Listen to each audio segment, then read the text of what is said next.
5:45 p.m., January 10th, 2022. I will call the Planning and Zoning Commission meeting of the City of Norwalk to order. Hillary, will you call the roll, please? Samuelson. Here. Reginator. Here. Grant. Brown. Here. Thompson. Here. Steiger. Here. McConnell. Here. Thank you and welcome back. And we welcome Andrew Steiger as a new commissioner. Welcome. We're glad to have you. The next item of the agenda is the next item is the approval of the agenda. Is there any discussion at all on the agenda?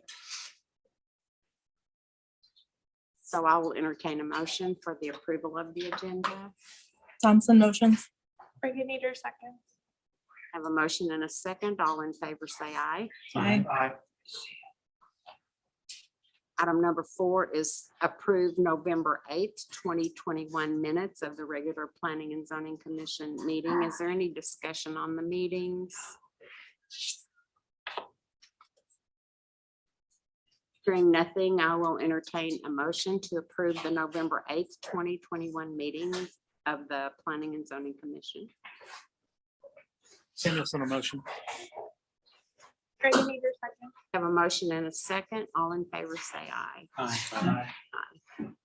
All right, tonight we want to welcome our everyone present. Thank you for coming here tonight to be a part of the public hearing for the recommendation of the zoning amendment request for the Hughes Century Crossing Plan Unit Development. And did you notice that Hillary? Oh, there you go, Rudy. Yep. Thank you. All right, so first of all, for the procedure, when we do speak, please identify yourself with your name and address for the public record. If you wish to speak, limit your comments to 3 minutes at a time. Please address the chair only when recognized at the appropriate time. Please be respectful of others' point of view. Speak one person at a time. You will be given your opportunity. Speakers shall not participate in interruptions, debates, or cross conversations. And then the following protocol will be recognized for the public hearing portion. So after I've read the agenda item, we will open the public hearing, and then we'll hear the staff report, and that's quite comprehensive and involved tonight. It's quite lengthy. This is a complicated and wonderful project, but it's quite extensive. And then we will ask for the applicant to make comments if they wish. And then we will have public comments and clarifications and questions. And Luke is going to go through the whole thing piece by piece and give you, at the time he's covering a certain section, he will give you opportunity to ask questions as we walk through it, because it is such a volume. And then after the public comments and clarifications and questions, the commission then can ask their questions and get clarifications. No deliberations or comments until led to do so. And then the public hearing will close, and then it will open up for the commission to discuss, deliberate, make recommendations, and then finally we'll vote. So a definitive up or down will be necessary in that. So it is 5:49, and I'm opening the public hearing for the recommendation for the zoning amendment request for the Hughes Century Crossing Plan Unit Development. So Luke is going to brief us. Okay, I've got a presentation here I will share. Should be able to see that on the Zoom and on the screens. Make sure that's all going well before we jump ahead. So again, for those in the audience, I'm Luke Barris, I'm the Community Development Director. Been working on this huge Century Crossing project for a while. We've got a PUD in place for the project, and this is an amendment to the PUD. So just to run through kind of what we're going to talk about tonight, I'll give a little bit of a detail on what the request actually is and why they're making that request. Some history on the zoning and the development that's already happened in the area. And then we'll jump into the different changes for that. And those are broken up into changes to the right of way, the street layouts in the development, changes to the parkland dedication, and then changes to the land use parcels. And we've got parcels A through H, and we'll cover each one of those kind of individually. And then there's a couple other sections that have some minor changes in them.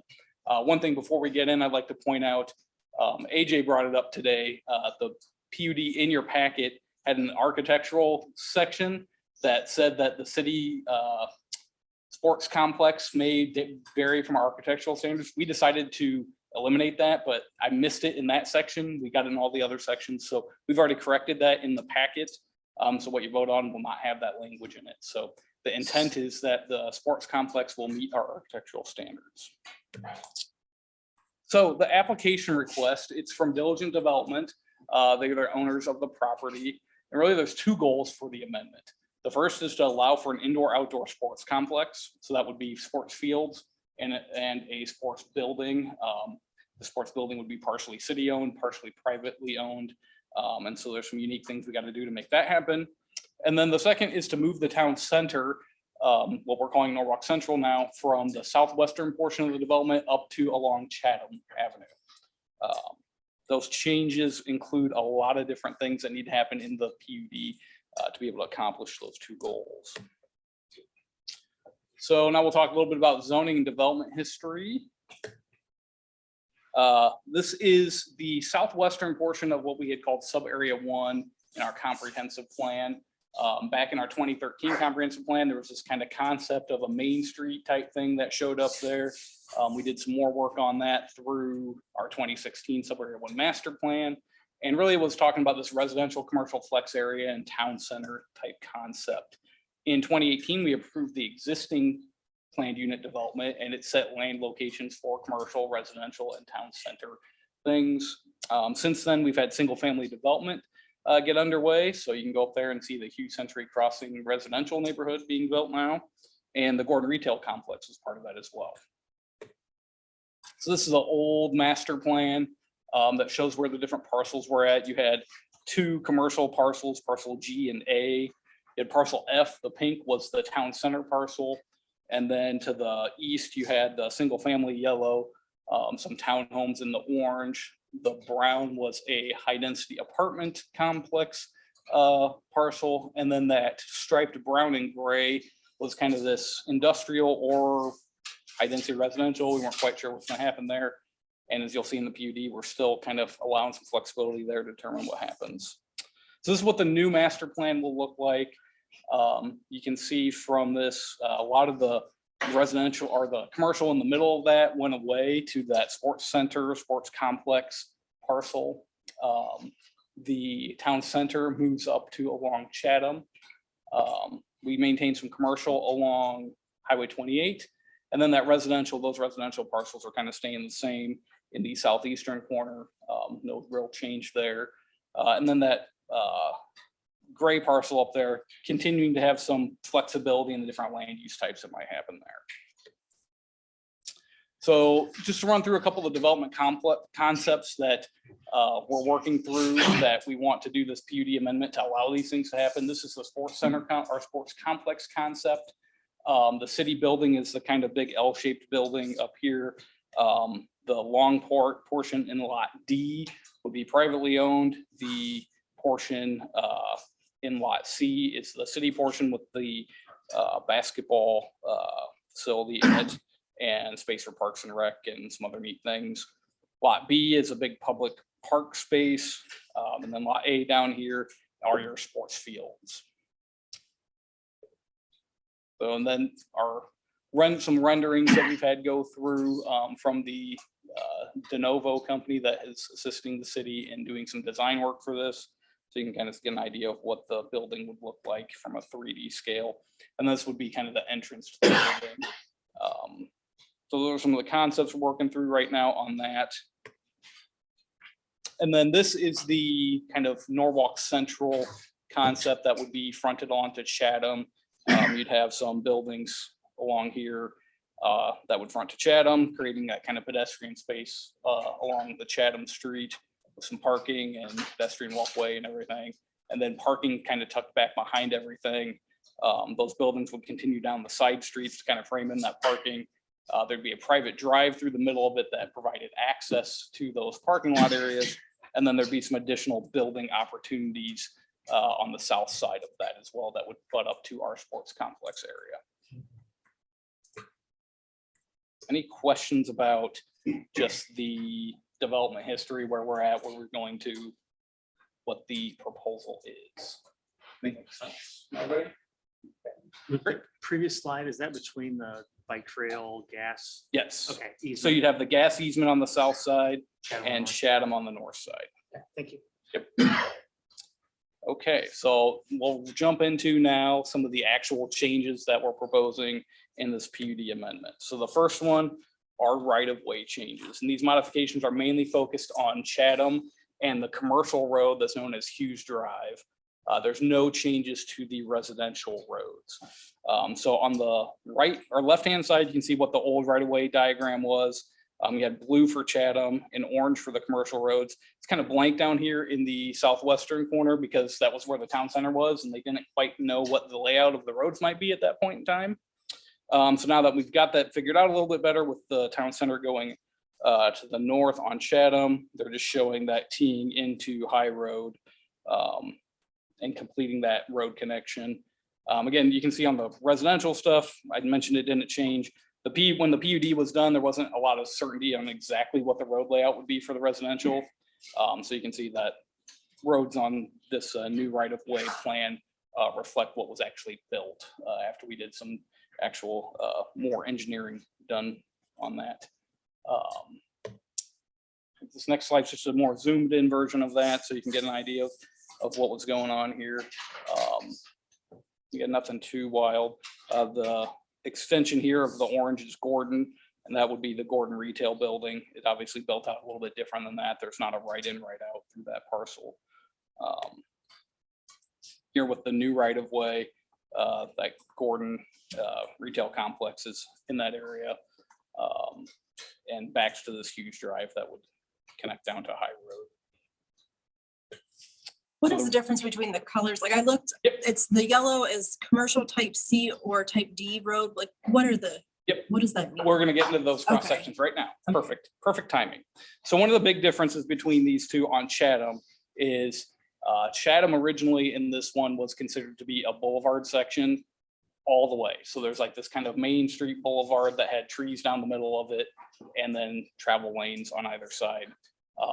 And that's kind of being preserved through the first section of Chatham in the new one, but with there being businesses fronted to Chatham now, the idea is to take it more to a Main Street cross section where there's no boulevard, there's parallel parking and all that stuff. So we'll see that here going forward on these next couple slides. So these are the right of ways, the old right of way on the left and the new right of ways on the right. We've got bigger pictures of them here as we go forward. So the old Chatham right of way, again, it had that center median, it had 2 travel lanes, and then it had bike lanes on the outside, and then just regular 5-foot sidewalks with some areas for trees on the edge. The new Chatham right of way at Highway 28. So this is, let me just jump back to that first screen. So that little light blue section that goes from Highway 28 to Hughes, that's where you're gonna have your turn lanes. It's gonna be a little bit wider of a section. That's gonna maintain a median in the middle. There'll be probably a couple lanes on the north side that accommodate turn lanes left and right onto Highway 28, and then 1 lane on the south, and then your normal kind of sidewalks and everything through that section. And then when you get to the what we call the Main Street section, that's where it narrows down to a 3-lane cross section for road traffic, car traffic. So you're gonna have your 2 drive lanes and a center turn lane. And then on the south side, there would be parallel parking. And so then there's like kind of a little 2-foot buffer to provide some buffer space for the parallel parking in there.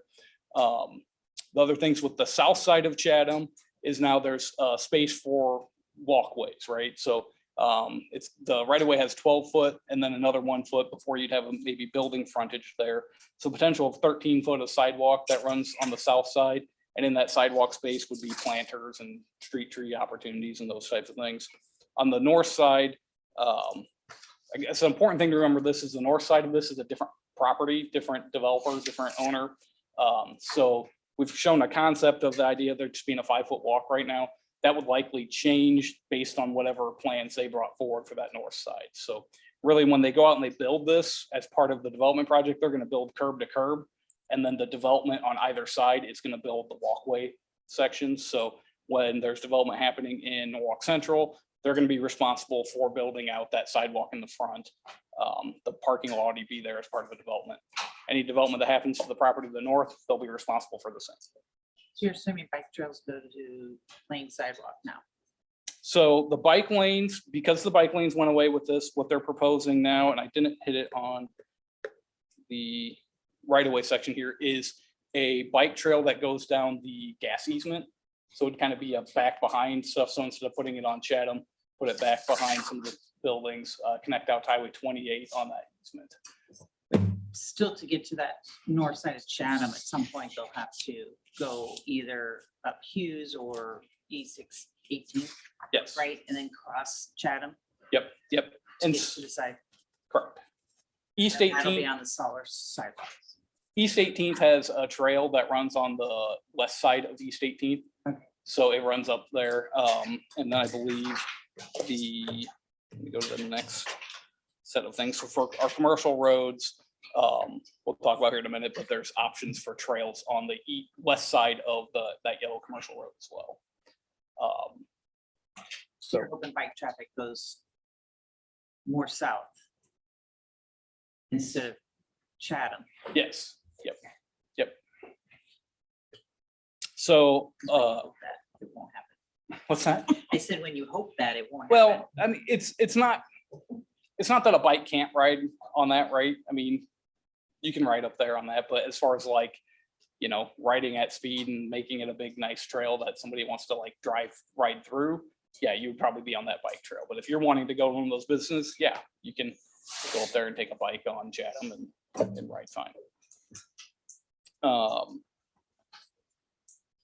Commercial roads. So the old right-of-way section is again, a 3-lane section, 2 travel lanes in the center turn lane, trail on one side and walk on the other. The new right-of-way provides the option of diagonal parking. If we go back to the overall right-of-way map, I should have thrown this a couple times throughout there, so I'm keep going back. You can see down here along High Road and Hughes Drive, there's opportunities for there to be angled parking on either side of the road. So that's incorporated in there. And then the option for trails. On the side that would have the parking, there'd be a 7-foot walkway, so a little bit wider sidewalk where the diagonal parking lines up with that. And then that trail option on the west side as well. And then some other instances where there's not angled parking, you maybe get back to your normal kind of 3-lane situation as well. So that hits the 2 big changes with the right-of-way. There was no changes to the East 18th right-of-way or the local residential right-of-ways. They're proposing that those remain the same. So if you take any questions on that. Was the DOT the reason why Chatham stayed wide in the beginning? Just more the function of you want to provide a turn lane for people to go northbound. You also want to provide a turn lane for southbound and then probably a through lane. So you're probably 3 lanes when you're heading west. It's going to widen out to 3 lanes to give you those options. And then when you're turning into the development, you're just going to have that 1 travel lane coming in. So you've just got to widen out to accommodate all those turn lanes and everything. So. Do you think they'll eventually be signalized? Yes, the plan in our Highway 28 study was for Chatham to be one of the opportunities for a signal. So What was the decision to extend High through this area? well, To get it out to 28, this new yellow, that yeah. just to provide a secondary access out of, or I guess a tertiary, once you had Gordon, providing just more access points out of the development over to Chatham, or really at that point Cherry, and then up to Highway 28. It's not the most ideal thing because High Road doesn't really match up with High Road where the post office is at. So we did some trying to finagle how we might realign that, and it just got really complicated trying to. Is it, can you, I don't know if Elliot can pull something up. Where exactly is it going to come out then? Basically across from Casey's entrance. Okay, so where maybe the old driveways were to the, to the. Yep, Hughes yeah, so house? quite a bit farther. So the two houses that the Hughes own, that those will stay there. And then the drive will be north of that.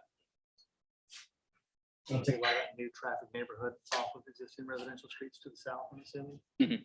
I would assume so. Once all this network connects here, I mean, a lot of the residential there that's wanting to go north is gonna come up to Chatham and go across, or maybe go down to High Road and then go up Cherry to 28, but you know, then you'll still have some of it filter down through the Windflower neighborhood that needs to go south to the school district. Will this flow to Properties. 80th? Where will it flow to 80th? If Chatham extended to 80th, it would be about kind of the midway point over to 80th between, But just Chatham to 80th at this point in time. yes, yeah, I mean, these local streets here, I mean, there's some connections. I think it's Ashwood makes a connection over to the property to the west or east. But you know, there, I don't know that it may end up snaking its way over there as a local street connection, but Chatham's really the main one that would connect over, and we view as the main kind of. So is Chatham then going to connect up to cities, what is that? City State Bank, what's that street? The Colonial. Colonial. Okay, my only comment here on that is you're forcing everyone to go all the way around to get into the entrance of your city center instead of having it on the south or the east side of the city too. And instead of having them go from even the east view all the way around, I mean, the east view could have taken 80th and come in on the back way. I don't know how smart that is for your city center. Are you talking school traffic? Well, I'm just talking about traffic coming from that side of town. I mean. So like if somebody lives at what Brody's Landing? No. I mean, the only entrance you have is coming from the west into this. Yeah, yes, and that's why Chatham would eventually connect over. I mean, There's annexation's got to take place before that. yeah, happens. there's less interest in development right now in that area of. Well, is this something the city is going to push for the next developer in that area? My assumption would be it would be more development driven. I mean, at some point, if there was need to develop it out, you know, we might have it be a city project. You know, it's certainly a key connection, making that connection through there. So I could see a point in time where the city decided to, you know, do a project that was a city project there. But most of the time we allow those to be developer driven, whether that be commercial project like this, where it's ultimately the city is going to make it happen through TIF dollars, or our land use plan doesn't have commercial going along Chatham farther, so it's all residential. So then at that point you assume it's more developer driven. Because I'm just visualizing at this point, if it wasn't in some of your proactive thought processes, you have people come into Elizabeth Holland Park, walking, doing whatever, but they have to go out to Highway 28 to get to the city center. I mean, if you're making this your hotspot for the town, you should be able to get it from the north, the east, the west. I apologize. Probably should have, that would have been a good map to have here. It's a bigger pullback out from everything. I don't know if you can maybe pull up the sub-area 1 kind of plan while I'm talking here, and I'll let you take the screen back over.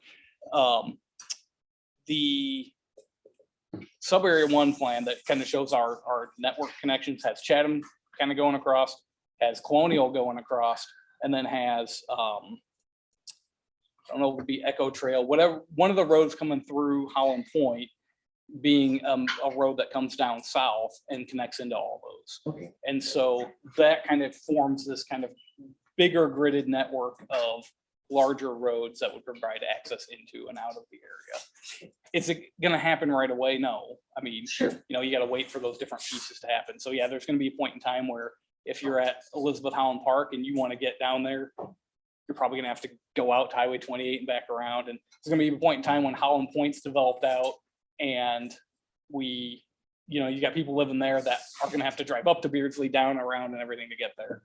But ultimately, at the end of the day, we hope that it all connects together. There you can kind of see, this is 6 years old at this point, so it's kind of interesting to see what we thought things might be back then. But this is our sub-area 1 plan. So you can see the dashed road. Can you kind of highlight Chatham along there? So that one's kind of Chatham, and then it hits, and they're showing kind of a roundabout there with what road would go up into Holland Point and also hit with Colonial. So.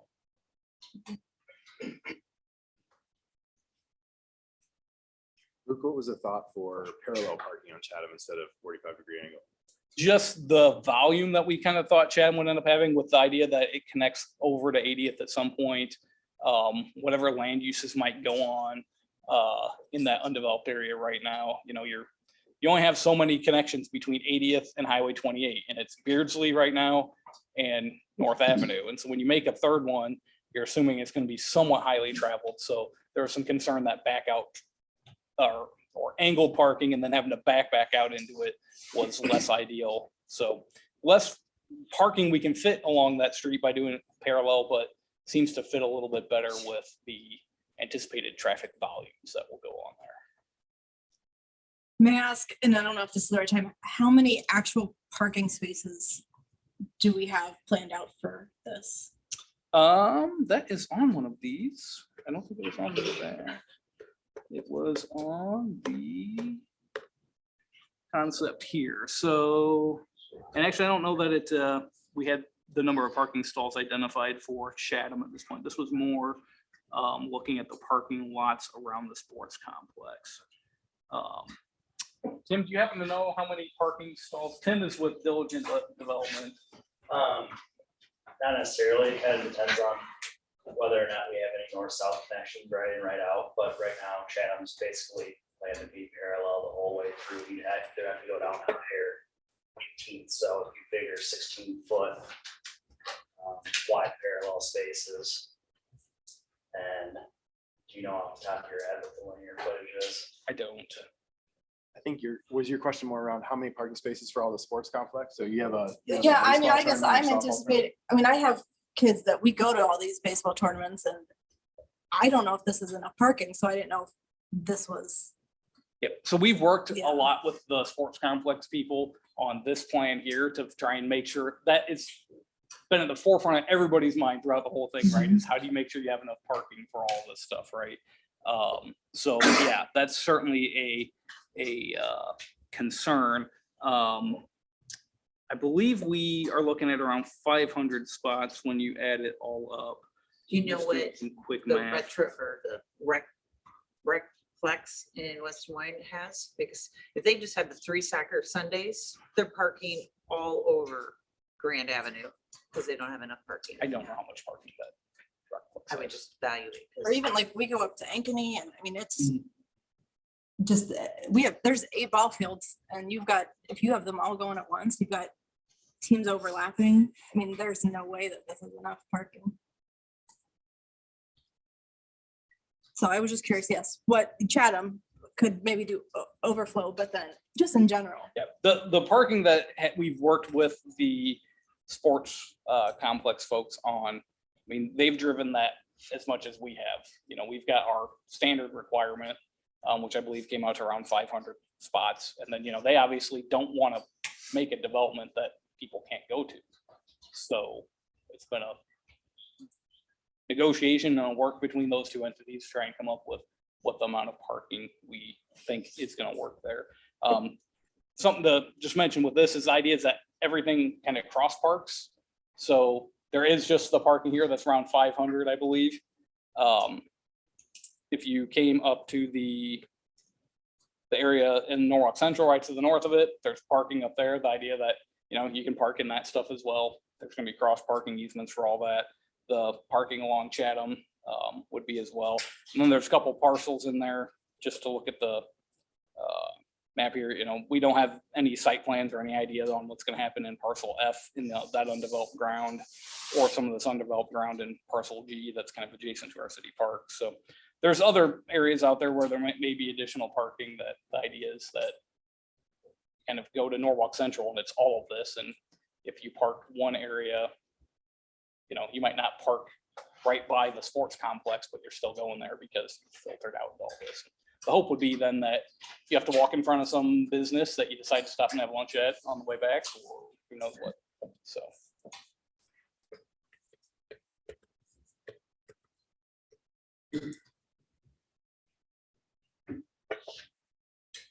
Questions on right of way?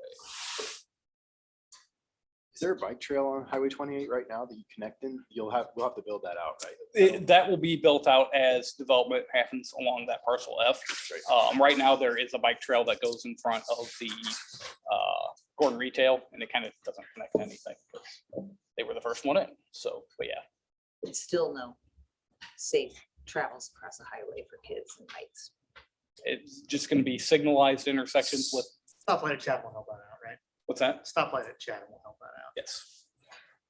I mean, as the city develops, you know, and there's more stoplights, there's more opportunity for signalized crossing. Just crossing now at Colonial Parkway There is, compared to where there was. Yep. That's been a year ago that was added. Plus or minus. so that the anticipation would be we'd have that same style crossing happen at Chatham, so. It's a big road to cross, but duly noted. It's 28's from a pedestrian standpoint, it's a difficult thing to try and get across, so it's a hard nut to crack. Yeah. A little tunnel can't fix. Sometimes it's easier said than done. I mean, those are simple, aren't Depends on the location. Just like they did at Gray's Lake. they? Yeah, yes, So. it's very efficient. And, you know, you can do highway over like past walks, but I think in the places where they've done those, they find that nobody uses them. They tend to decide to just walk across the street instead. So you see them taken out more often than not. So it's a hard thing to try to crack. I mean, 28's a reality that's there. And yeah, try to do our best with what we have. Highway runs through us. Yep. Okay, so there's no other questions on right of way, and we can always circle back to something. Parkland changes. So not a lot of visuals with this one. The old requirements was more nebulous about parkland. It didn't give us a specific amount. It simply stated that the parkland is going to be included in the town center area, and that if it was a deficient amount, that they would build it out somehow. They'd provide additional amenities. The new one requires 2 acres of parkland to be dedicated to the city. And I apologize, it's inside parcel A, which is the sports complex parcel, not G, but it's directly adjacent to the town center. And then also include that 10-foot bike trail along the gas easement as an amenity as well. And then it goes on further to talk about 3.66 acres of regional detention facility that's in parcel E, and that could be credited as parkland if parcel E were developed residentially. So a little bit of ahead of ourselves, but parcel E has like 4 different things that it could develop as. And so what they've requested here is that if it developed residentially, that the acres that are part of that regional detention facility would count towards the parkland credit for that. I want to just jump here to this next slide, shows that map again. You've got the green hashed area in parcel A as the city park. You've got the yellow hashed as the gas easement bike trail. And then this blue hashed up here in parcel E is the 3.66 acres that they're talking about being part of a park dedication credit if that parcel E were to develop residentially. Just real quick on that blue hashed area, the city's working on building out a regional detention area for the area kind of behind Capital City Fruit. And so we're pairing that with this land to make a bigger regional detention thing that will be the stormwater facility for like the town center. Basically, you don't want your town center to have to do all these little stormwater detention ponds. So put it in a pipe, get it up to this regional detention facility, detain the water there before it then continues on downstream. So So would this have an actual draw to like, what, like, is this just gonna be a pond that, I don't understand how just a detention center is parkland. Like, I can't go and do anything there. I'm not be able to It's utilize it. city owned. The city may at some point decide to build it out more like Wolfville Town Park. That's a detention center. I don't know that we've really discussed that from a park and rec aspect at this point in time. But that's the request from the developer in this PUD. I feel like we argue and try to fight for our parkland and all of these other developments. And I love that there's a city park and there's a trail, but why is there detention, 2 detention areas count as our parkland when we can't actually use it as parkland? Yep. And so we're talking about the blue hashed area on the north side. I identified that one on the south side just to show that there's proposed detention there, but they're not talking about that as being parkland credit on that southern portion. Okay. So we're really just talking about this 3.66 acres up there, but that's the request. So I don't know, Tim, if you want to add anything from your side. Well, I know it's come through in other developments. We've used it like that. Maybe it's something we as a committee later on need to discuss how we view parkland versus detention pond.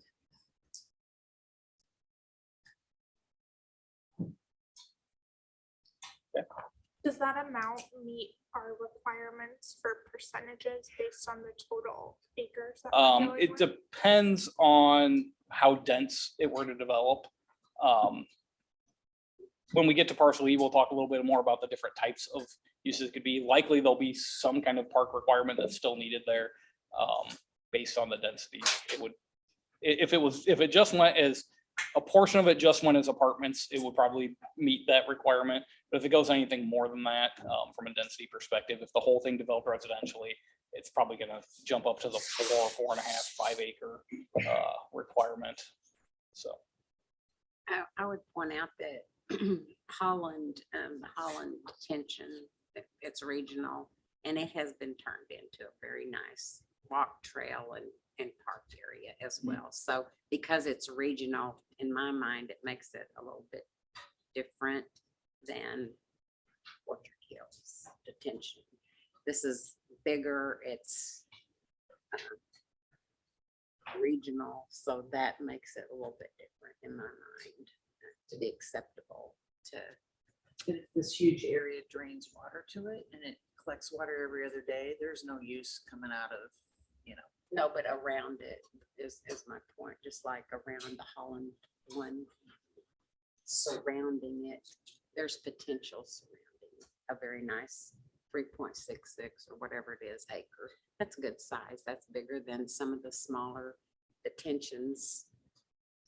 And we have stated our opinions that on the local neighborhood detentions, we don't want that as part of it. Yeah, this is a little outside of what we would normally consider a It's- park, because it's- you're right, we've been pretty We've been, strict in the past about not accepting these areas as parkland. but there is a distinction in my head. Regional Holland, this is regional, these are local, so I don't want the local ones being used as parkland, but this in my head is a little different. I guess the other thing just to point out with regional detention is having it, and I guess this isn't really germane to the parkland side of it, but having that regional detention up there is kind of a key linchpin in being able to have an urban development happen, because you want to have like buildings, and you want to have buildings right next to buildings, and you want to have this kind of urban fabric, and that tends to not have space for a pond to have water in. So if you can get it into a pipe underground and then take it off to some area that works, it's a benefit to the town center spot of things. It's just a matter of, do we accept it as parkland or not? So. Okay. And again, just going back to the town center concept, showing the city park space and kind of how it's right there next to our city sports facility, basketball facility. That covers parkland changes. Any questions from anyone else on parkland? Okay, land use changes. So we've got A through H. Unfortunately, this is not just the slide. I've got like 20 more that I'm gonna go through. So, but this is just a brief rundown of things. Parcel A, the change for there is again allowing that sports complex. Parcel B and C, I noted in the staff report, I said there were no changes for B and C, and I apologize for that. We did add a slight change to say that they can develop as parcel G. And parcel G is the town center parcel. So when we get to that, we're just gonna talk a little bit about how there's some fuzziness to potentially let the town center expand beyond what parcel G currently is. Parcel D is single family parcel. There's no changes being proposed for that. Parcel E is that area north of Chatham. There's a lot of different flexible land uses in that. Parcel F is our highway fronted commercial. Parcel G is the Chatham fronted commercial town center. And parcel H is a new parcel on the south side, really, and that's the area that's related to some adjacent uses that currently exist. So the way this is gonna work, all these slides on the left-hand side, the old stuff, right-hand side, the new stuff. This is trying to zoom in on the parcel A changes. Again, we've seen this map already a couple times tonight. Parcel A used to be a kind of anchor parcel in the middle of development. It's kind of staying an anchor parcel, but we're now gonna say we can do a sports complex in that area. The old requirements from parcel A were that it was C2. It allowed for upper story residential, car washes and pet daycare beyond your normal C2 uses. It just had your normal C2 bulk regulation. So you had to be set 50 foot back off the street, 30 foot side setbacks, those types of things, and allowed a 4-story height restriction. In the new regulations, we still allow for all the regular C2 uses, and then we allow for a sports complex. Sports complexes in a normal use we allow in the C2 district, so we pulled that in. We've removed all the stuff about upper story residential, car wash, and pet daycare. We've set everything to 0 setback, and I'll show you why here in a second on that one, and then 4-story height restriction. I really need to see some pet daycare there. Actually. Very, In the sports complex. yeah. Okay, well, we'll talk with Robin about that. So on the development concept here, the need for the 0 setback comes down to the public-private building that we're working on for the actual sports facility.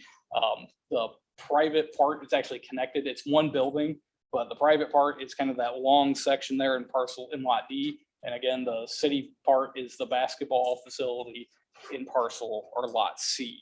So because they're connected, you have to have a 0 lot line setback. We set everything to 0 because then you have, it just becomes a challenge to figure out where things fit in here because setbacks get measured from the street. So if you look at lot D, there's not really a street frontage there, so it's hard to figure out what the front setback is.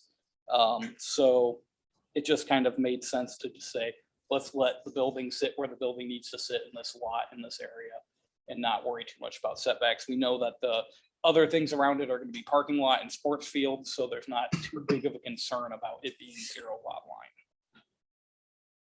So that is parcel A changes. Any questions on that?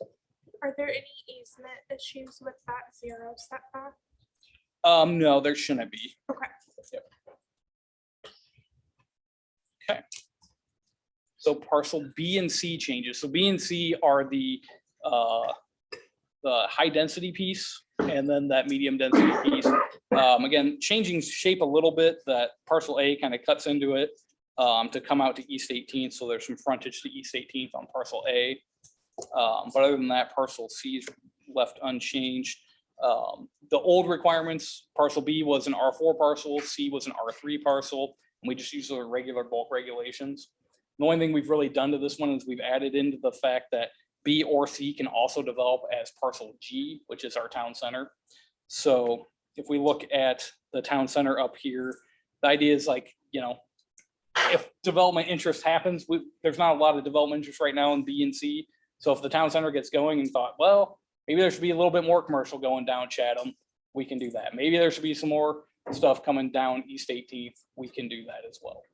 So that is the change for that. Oh, I'm sorry, I've jumped to parcel D there. Any questions on B and C? So with the flexibility that B and C could go to the same as G, would that then be another amendment to this? Or since we wrote that in as a new? Since we wrote it in, it wouldn't need an amendment. So it would just be somebody would bring forward that commercial thing and you guys would see it all as a site plan to review, but we wouldn't do a zoning change for that.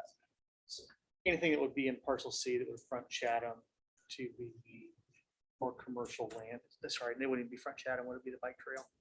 There'd have to be a buffer, whatever got built there to the backs of the existing residential homes, they're just going up. now, Yep, right? yep. Okay. Yeah, our normal buffer standards would apply in a situation like that. Yep. So again, we done with B and C. Okay. Parcel D, that's our single family parcel. We're not changing anything there. You can see it's the same. Parcel E. So again, we're talking this north side piece of Chatham. In the original PUD, we identified it as industrial and R4. Again, at that point in time, we weren't really sure what was happening with all of the Hughes development. We knew that Chatham was a major road that we want to get built. So some of the thought was if you did a higher intensity, higher value thing, especially on the industrial side, that, you know, maybe we go after some grants to help get it built and stuff. So at that point in time, again, we set it to IC or R4. IC's light industrial, basically industrial commerce.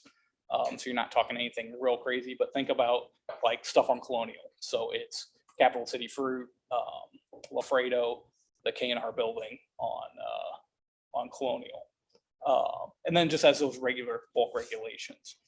In the R4, it did say no single family or townhome. So it was really just talking about high density development in there. In the new requirements, we're providing a lot more flexibility. It can be industrial commerce, just like it could be before. It can be like parcel B, the R4, that it could be before as well. And then we also, again, we brought in parcel G, again, the town center thing, thinking, you know, what if we want to extend town center stuff down Chatham further and on the north side this time? Or we allow for what we call mixed density residential. And so this is kind of not well defined in the PUD and kind of purposefully not well defined because we would expect an amendment to come back for any of these. When you provide a lot of land uses, we don't want to say it can be industrial commerce, have it go industrial commerce, and then have somebody buy the parcel right next and build a single family home, right? So before any of this development can happen, there needs to be a new PUD amendment come forward that say, I'm buying it to do industrial now, or now I want to do this mixed density residential. And the idea of a mixed density residential is kind of like this, the Norwalk New Urbanism project that we've talked to you all about, the Peninsula District, the Prairie Trail residential type stuff. So the idea would be that that PUD amendment would come back and set forth a lot of those regulations going forward. We did include in here, though, that bulk regulations, just so that someone had an idea of what they'd be looking at in that PUD amendment. You know, you got your IC district, your parcel B R4 regulations, your town center parcel G regulations, or again, doing a unique thing with that mixed density residential. Any questions on that one? So again, that one's kind of the kitchen sink parcel of this whole thing. And we're kind of kicking the can to see what happens with it, but yeah. How big's that parcel roughly? It's about 20 acres, I think. It's pretty sizable. So, and then again, it also has the 3 acres of that regional detention in the northwest corner of it. So parcel F changes. I'm going to apologize on these next two. Somehow way in writing all this, we changed parcel F and parcel G between the two. So we're talking parcel F in the new PUD, which is the highway fronted commercial. In the old PUD, it was called parcel G. I don't know how those wires got crossed when we were writing all this, but to go back and change it to this point was a non-starter for me. So we'll just talk about it. So again, see those old areas in the old PUD, G extended down Chatham and down Highway 28. So it was a lot of the commercial frontage. Here, we're just focusing on the Highway 28 frontage, basically from High Road up to Chatham.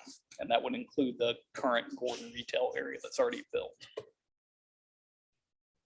So again, the old requirements was a lot bigger. It just called C2 uses again. It also had the upper story residential car washes and the pet daycare. So we had the pet daycare in there before. And we talked about the C2 bulk regulations. This one's really just moving it to Highway 28 frontage, keeping those same C2 uses and those same additional allowed uses of upper story residential, car wash, and pet daycare. We did do some unique things with the setback. So if I jump back here, you've got Highway 28 frontage, but then you also have frontage onto Hughes Drive. And on the east side of Hughes Drive, you've got your town center. So we're trying to think, how does this highway frontage, what parcel on the backside interface with our town center, but on the front side interface with Highway 28? And so what we came up with that was to do a normal commercial setback off of Highway 28 of 30 feet. So you'd have to meet your normal setback there. Your parking would be kind of out by Highway 28 and stuff. And then you have your building. And the back of your lot, your building could be more zero lot line, more a town center feel along Hughes Drive or Chatham to the north, if that's so desired. And then side yard setback allowing 0 for that as well to allow really dense commercial development to happen there if there's connected buildings and connected parcels. And again, 4-story height restriction has been kind of standard across all of those. And then we did more specifically talk about no open space requirement because it is adjacent to the town center. So the idea is that your open space is happening over where the town center sports complex is. You don't need open space in your commercial development. Okay. Parcel F. Any questions there? Talk about frontage. Is there any direct access from parcel F to Highway 28 plant? It will just be Chatham and then Gordon. And so then if there's access to those, it's going to come off of Hughes. So you're going to drive down one of those and Hughes is going to function as kind of a backage road to those lots. So if you think about like, Commercial now is like that, right? yeah. If you think about like where there's a big box user at the back and you've got the outlots at the front, they're going to function more like the outlots at the front, except it's going to be a public street as the backage road instead of a private road. Will you say that the high is going to cut through that? Mhm. So that would be another access point, or am I doing something? Yes, it would be on the very south side. Yep. Off of Cherry. So it's kind of on the boundary between parcel H and parcel F. That's kind of the alignment of high. I tried to line most of these parcel boundaries up with the center line of the street that they were adjacent to. So hopefully that conveys through. Okay. Talk about height restriction of 4 stories. Like going back to our parking conversation, do you see issues with parking if we have 4-story buildings in that whole area, or do you not see it being continuous 4-story or even a potential for 4-story? I think it probably just kind of handles itself. I think the market's going to look at what's the land is and say, I can't build a 4-story building there because I don't have the parking space to do that, right? So we set it at that. There had been some talk of maybe looking at hotels potentially for that space. So that's kind of where the height came in for most of those, was trying to hit that 4-story mark if there was a hotel user in any of those, which the zoning would allow. So we want to make sure we hit that as well. Most of your height gets controlled by the elevator factor, right? If you have to put in elevators, that kind of makes things harder. So yeah, I think a lot of it gets kind of controlled by market decisions on people buying that property. Okay. So parcel G. So now parcel G, and the old one was F. So again, old on the left, new on the right, pink on the, at least I got the colors correct. So that's good. In the old development, we were down on the southwest corner. We were adjacent to the residential down there. We didn't quite know what street layout would look like. In the new one, we pulled it up to Chatham and Hughes, and we're kind of bounding it around the sports complex on the south. Again, going back to that development concept that we showed at the beginning, the idea that these buildings would kind of front out to Chatham. And then there might be a private drive that goes between them, and you'd also have some building opportunities up against our sports complex and the side streets. Requirement wise, in the old one, again, southwest corner, we were our town center uses in our zoning districts. We did allow upper story residential townhomes and two family homes on the southern 200 feet. So if you go back to this, you see there was some text down there. We wanted to provide a buffer between the residential and any town center stuff that happened. So we restricted uses in those southern 200 feet to just our two family home uses. And then talking about bulk regulations were either our town center or the parcel D regulations for any residential. And then that had a 3-story height restriction. Again, we set a height restriction there of 3 stories because of its proximity to adjacent residential. Moving that up to the Chatham frontage, we've moved that height restriction up to 4 stories because we're not as close to any of that residential there. We allow, I guess this is a unique thing, allow lower level residential on side streets. So first off, the TC uses the zoning as a right now allows upper story residential in your town center district. So in the previous PUD, we called it out specifically. And this one we didn't because we just felt it was redundant. It's an allowed thing in the town center district. What's not allowed is lower level residential. And so the developer requested that we allow on the side streets, lower level residential. I can't say that right. On side streets, in case that was an opportunity that came up. So if you look at like this building on the far east end, you can't see my cursor. On lot 6, the idea would be that, you know, the southern part of the building, you know, maybe there's not as much demand for that frontage, so there could be a residential unit on the lower level of that, or maybe it's a stacked residential unit that it sits on the lower level. So they had requested that.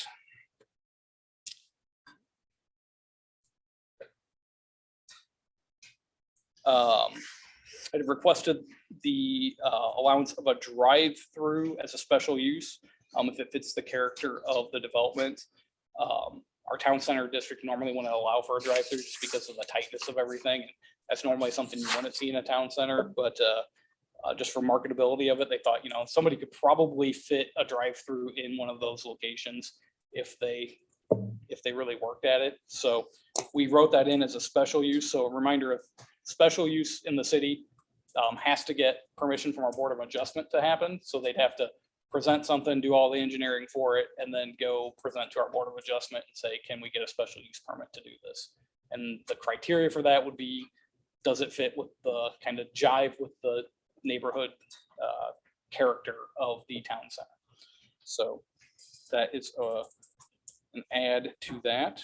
And then bulk regulations, pretty much 0 lot line stuff from our town center district.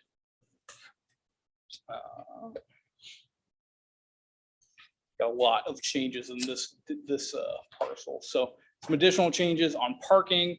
The old requirements required on-street parking to be, on-street parking could be counted for off-street parking. So if there was parallel spots or diagonal spots out front of a building and they had to have 50 of them and there were 10 spots out front, they could count those 10 spots. In the new requirements, we've done some changes to that. We're still allowing for on-street parking to count for that off-street parking. But we also more specifically say that we allow for shared parking. So this user and this user maybe collectively have the 80 spots that they need, whereas together they might, individually they might not. We did also want to specifically call out that there's not a garage requirement for residential in a mixed use building. That's what the zoning currently says. If you build a town center building and you have upper story residential, you don't have a garage requirement. But we did want to call that out specifically because garages have been a topic of discussion lately in town. So we want to make sure we had that identified. And then no parking is allowed between the building and the street. So again, trying to force that building to be up there against the street. You can't put your parking lot out in front of your building. It's got to be behind it. So that'll kind of help Chatham become that front facing space of these buildings. In the old development for open space, it required 15% of the lot to be open space. It also required outdoor plazas, and it required open spaces and plaza, or allowed open spaces and plazas to be jointly arranged so that they could kind of create one bigger plaza. We wrote that into the old parcel because we didn't know exactly what the town center city park was going to be. We didn't know how big it was going to be, how much of it we were going to get. So we still wanted to have these public spaces that existed in there. We've removed that from this because we're getting that 2-acre piece in parcel A. So that is parcel G changes. So Any is it, questions? to me, and when I picture like a retail with the upper residential, I'm picturing like my Super Target where you've got in West Glen Sure. with Jimmy John's and whatever the hair place is, and everything is over top of it. Is that common to have that type of a situation and then somebody's apartment on the lower level next to Jimmy John's? I don't think it's real common, but Like, why are we allowing that? Like, to me, that's strange. It is actually, it but like yeah, I- I'm actually working on one in Wisconsin right now that there are two main apartment buildings that have lower level commercial, but then there's an adjacent building on the side street that is 100% residential. It's got basically, like you said, 2-story walk-up units on the lower levels.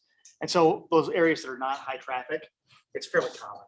So the building, like, I guess I have a hard time picturing it because I'm a visual person. So in my brain, I'm not connecting it. So if go to West Glen, so it's not like Jimmy John's and then the next door over would be No, somebody's it's- apartment. It'd be a different building. With like a little door, Jimmy John's. It's basically like you're on this kind of example, I think what you were saying up is that you'd have your storefront along Chatham. It would be that north half of that building, and then like that wing that it showed coming down to the south of that would be a residential storage type of thing. So like some examples in town. If you want to grab a mic. Yeah. Also identify. Yep, give us your name and stuff. Tim Portson with Diligent, Clive, Iowa. So an example of this in Des Moines would be the Viridian Credit Union on Ingersoll. Okay. So Ingersoll is Viridian and Juniper Moon, and then if you go up MLK, it's apartments. Another example, a little bit newer, there's a project called Link Apartments off of MLK and Southwest 11th in Des Moines. It's where like Mad Meatball's supposed to go. There's a craft brew. It's a newer building, but that's another one where on MLK, it's walk-up retail. And then when you go down Southwest 11th, it's walk-up townhomes. Okay. I had a hard time picturing. it. Yeah, so I just needed some it's, clarification. there's several projects in the metro that I've done it. The benefit of it is if you're only doing something like 2 stories, fair housing requires you to have accessible units. So if you were doing a two-story apartment project or mixed use project, you wouldn't technically have to have an elevator because you can offer accessible units on the ground floor. And then you wouldn't have to put it in an elevator. So an elevator is usually a pretty big expense. And that's what drives those kind of 4-story projects, is because you're trying to get as much use out of the elevator as possible. So if you were to do a 2-story, it's a way to kind of get accessible units that meet that fair housing. And I'm kind of backtracking a little bit because that makes a lot more sense. I get a little bit more worried about the drive-through thing, just because I get that you said frontage on Chatham, business has to be frontage on Chatham. That means McDonald's facing the other way can't happen, right? McDonald's, actually, we see the back side of the building on Highway 28, Yes. and that drives me crazy. Yeah. To Medicap, I mean, just the silly other drive-throughs. So I would assume your drive-through that you're talking about, if you're doing it, would be like an Alvalardo's in West Glen, where it's just straight between the middles. Yeah, I mean, again, it would have to go to board of review. So there could be a lot of limitations put on it, but examples that I think of downtown again would be that, like that Viridian building on Ingersoll is a great example. They have a drive-through. You don't even know because it's kind of back of house. In larger metros like Walgreens, they'll want a pharmacy drive-through. So I lived in Minneapolis for a little while, and I lived right next to a Walgreens that was in a mixed-use building, and they had a drive-through. You barely even saw it, and it was basically for pharmacy pickup. Right now, the city of Des Moines is going through the Alvalardo's in Des Moines on Ingersoll. A Starbucks is trying to go there. They went through the same process. So hypothetically, some of these more urban users like a Starbucks that really want to drive through, but want to be in an urban town center type area, it wouldn't be something that they haven't dealt with before, I guess. But I don't picture a McDonald's probably wanting to go. Well, I just feel Call like the red Norwalk tape. is the city of horrible drive-throughs. Yeah. Every one of our drive-throughs is pretty much a horrible one. It's location, it's blocking, it's whatever. You blow a tire at Pizza Hut, so that's where. Fair enough.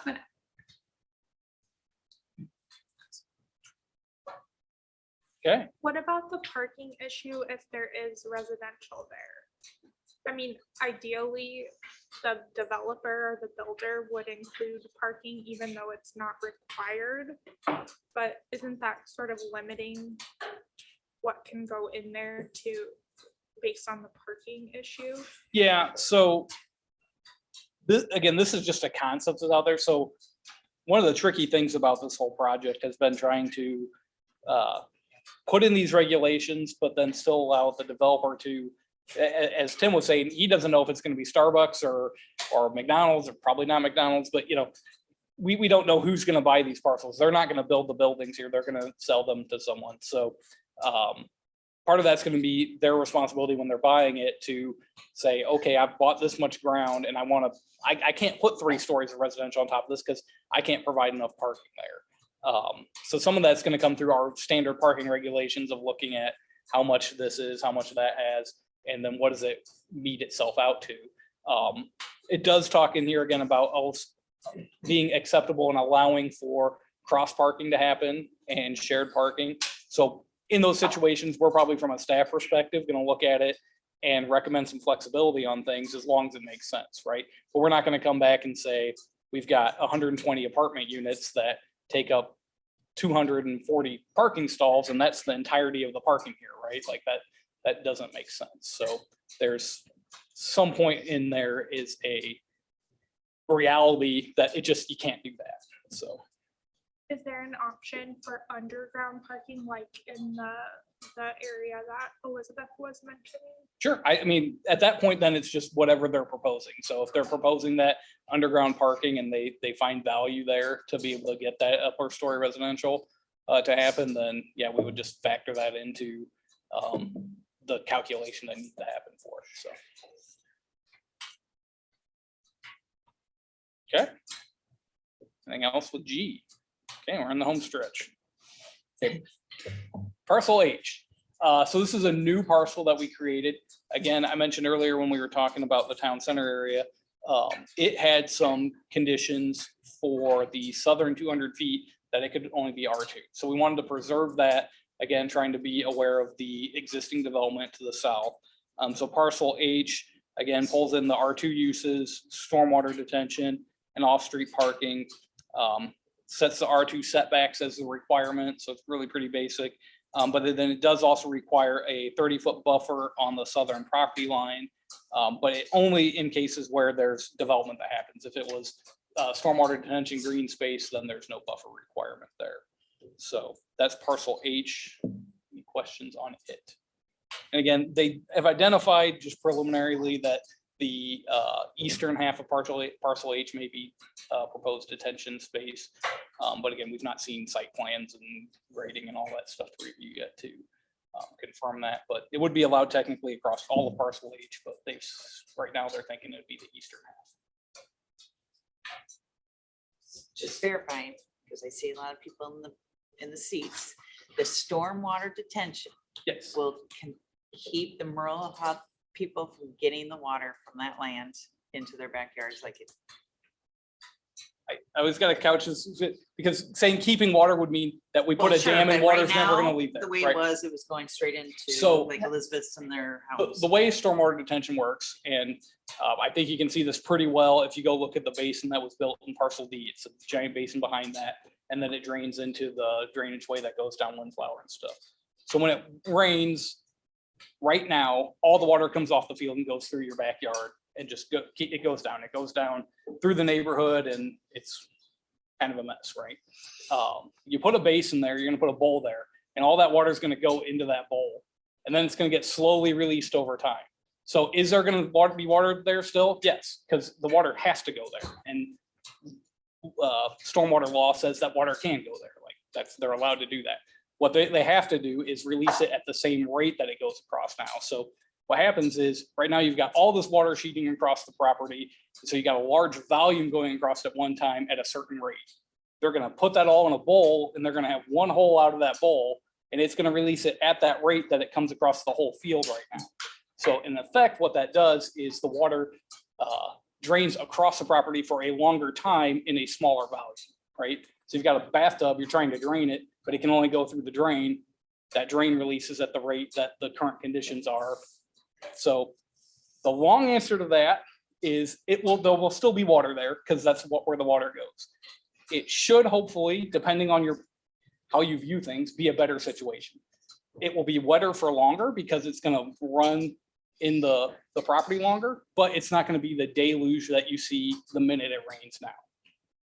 I'm just wanting to confirm, because I think if it was me, I prefer to see storm drainage there than town center. I think that's a bonus for you guys, in my I opinion. personally, I can't speak to everyone here. But- I am more concerned with it being a sports complex because I know how loud they get. So that's a whole other issue that I will have questions for later.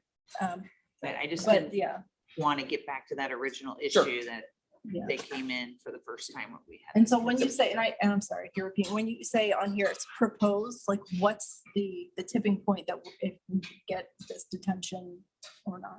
You know, we're in the middle of like this whole process, looking at being developed and everything, so I would imagine in the next couple months, weeks, we'll probably have something that shows grading and what they're proposing there. So I would assume that the fact that they've shown in a plan that that's proposed detention, that there's a high likelihood that that's where it's gonna end up. Again, I've not seen the specific that says, okay, please review the city on, there's a detention basin here.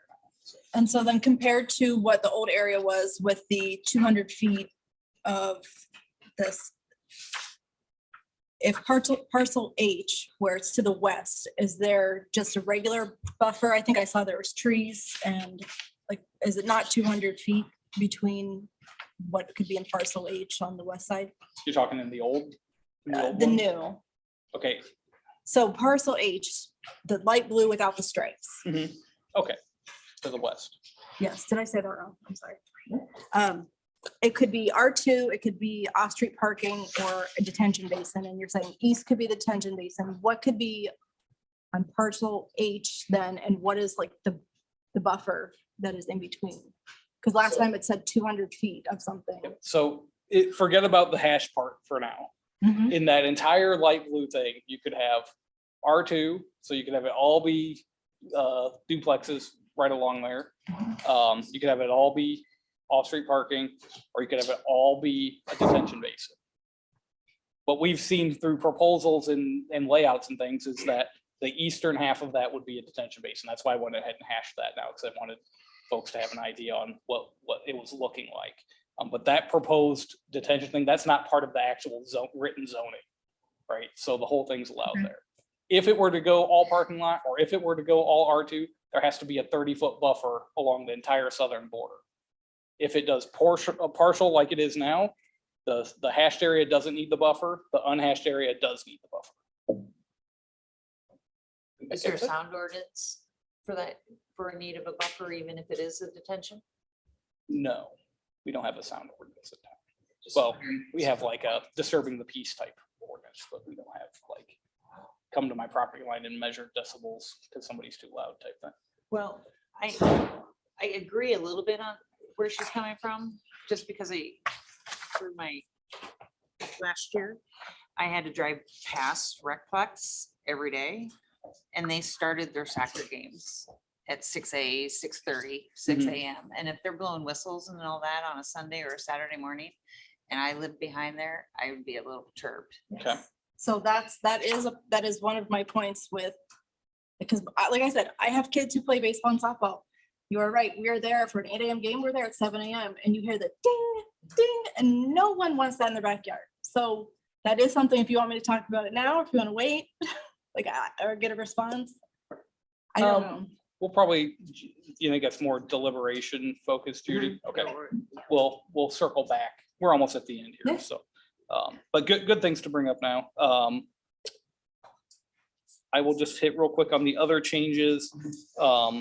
We did in the buffer section, make sure that we also called out that parcel H buffer of 30 foot. The old document had some stuff about internal buffer between industrial and residential in that parcel E.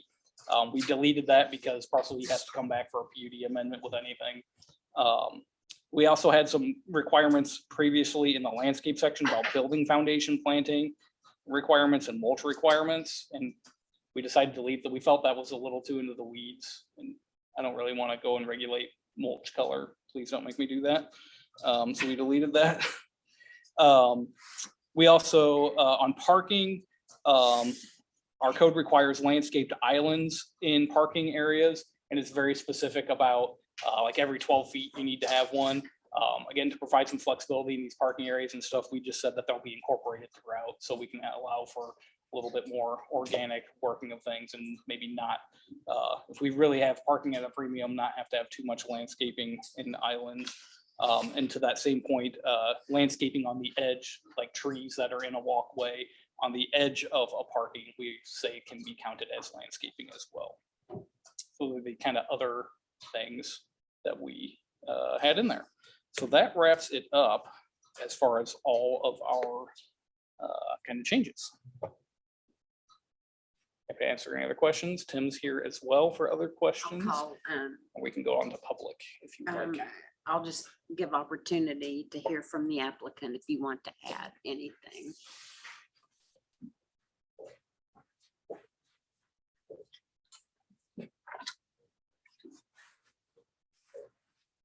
Tim Fortson with Diligent Development. I'll just take the opportunity to introduce myself because it's my first time in front of Norwalk, P&Z.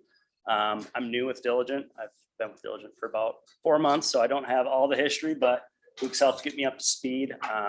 I have developed in the metro for about the last 10 years, so rest assured I do have some experience. Happy to answer any questions that you have specifically for me.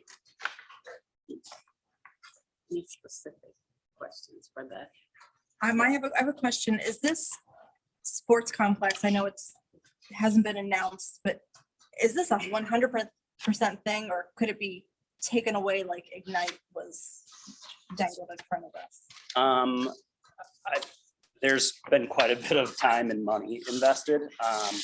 There's a purchase agreement, but until that purchase agreement closes, and even when the purchase agreement closes, I don't know that I can guarantee that this will absolutely happen, but we are confident enough that we're at a purchase agreement.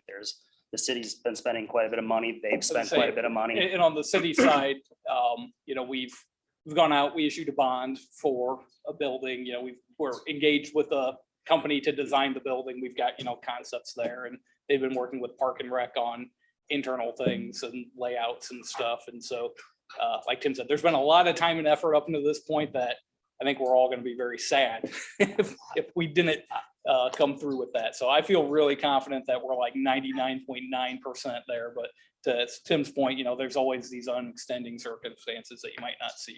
That's that 0.1%.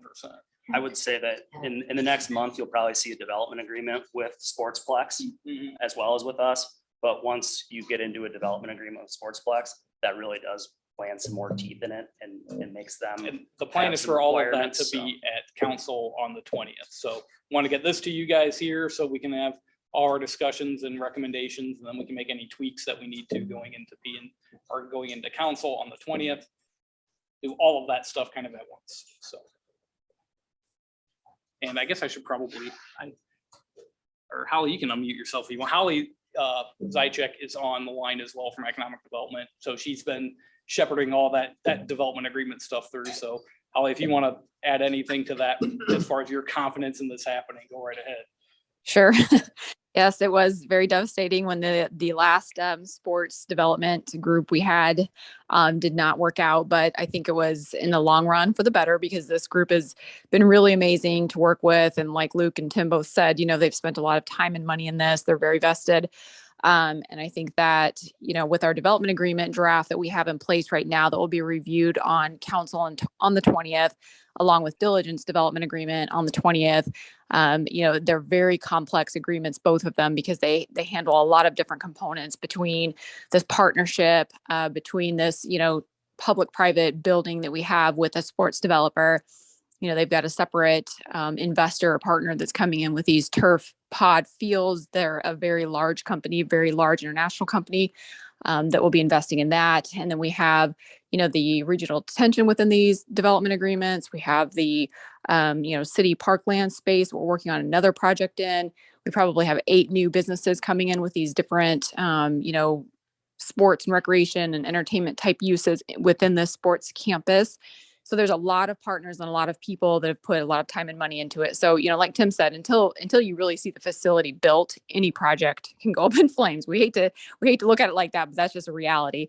But with everything that's been put into it, yes, we're all on that 99% pathway for that. But on the 20th, that'll be pretty telling, because when we have those final drafts reviewed by council, we'll have this PUD. Hopefully, you all are comfortable with moving it forward to council and they would approve it. And then from there forward, the plan would be the urban renewal area amendment that will be on the 20th at council.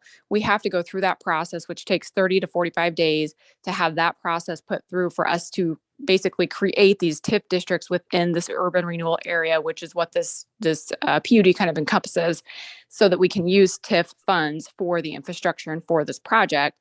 So from that process forward, then the development agreements can be approved. Once that's gone through with the urban renewal area amendment, moving forward, then the timeline is everybody will start mass grading and working on the sites in spring, weather permitting. There's some purchase agreements that have to be completed, but really all of the dominoes are falling into place. So we're as close to it all as we possibly can be right now.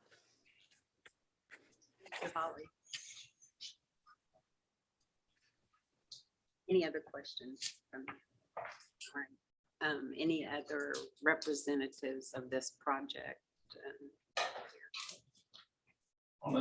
Okay, so now we are opening it up to public comments.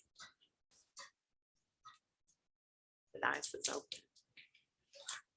Please identify yourself, come to the dais to speak.